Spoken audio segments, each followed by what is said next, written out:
Queridos irmãos, a paz do Senhor, eu sou o diácono Luciano Carrilho, sejam bem-vindos ao canal Deus é a Tua Bênção.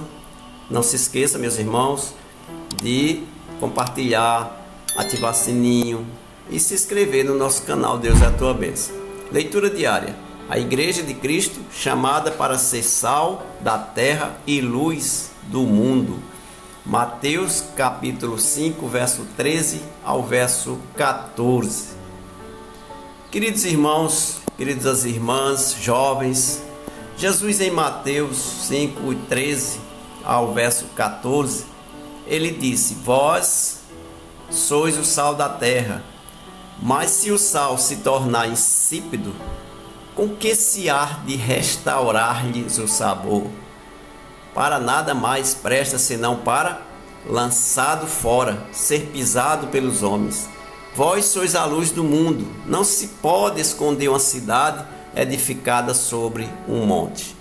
Essas palavras, queridos irmãos, de Jesus Cristo, destacam a missão, destacam o propósito da igreja, que é ser o sal da terra e a luz do mundo.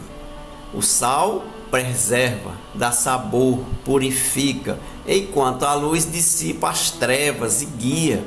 Vamos aplicar isso aos nossos dias e entender melhor. Primeiramente, como sal da terra. A igreja, meus irmãos, é chamada a preservar os valores e também os princípios morais que estão de acordo com a vontade soberana de Deus.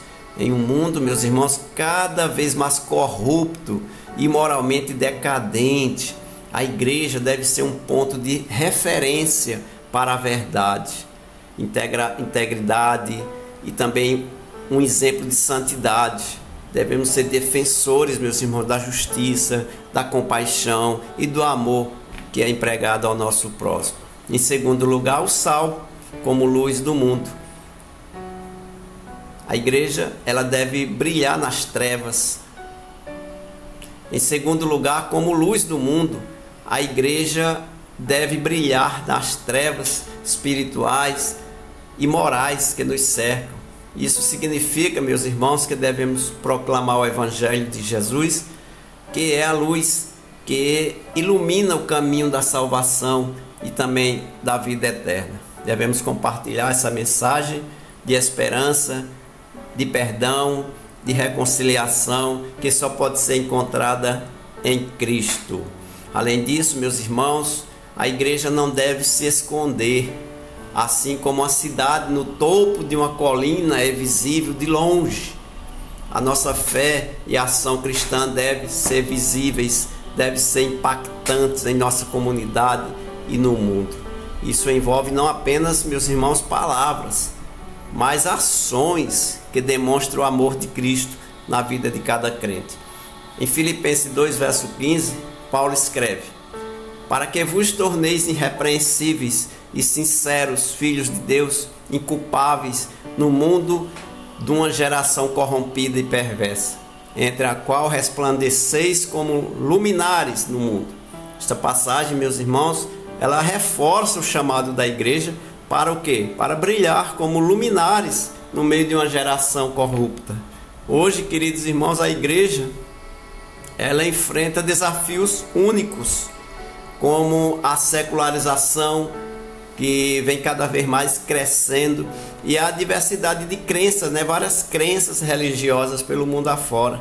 No entanto, o chamado de Cristo, ele permanece o mesmo, não mudou. Devemos ser sal, devemos ser luz em nosso contexto cultural, compartilhando o Evangelho com graça e com verdade, vivendo de acordo, meus irmãos, com os princípios do reino de Deus, influenciando positivamente nossa sociedade. Em resumo, queridos irmãos, que a Igreja de Cristo é chamada para ser o sal da terra e a luz do mundo, preservando os valores morais, proclamando o Evangelho e sendo visível em nosso testemunho e em nossas ações. Que possamos cumprir esse chamado com dedicação e amor em nossos dias.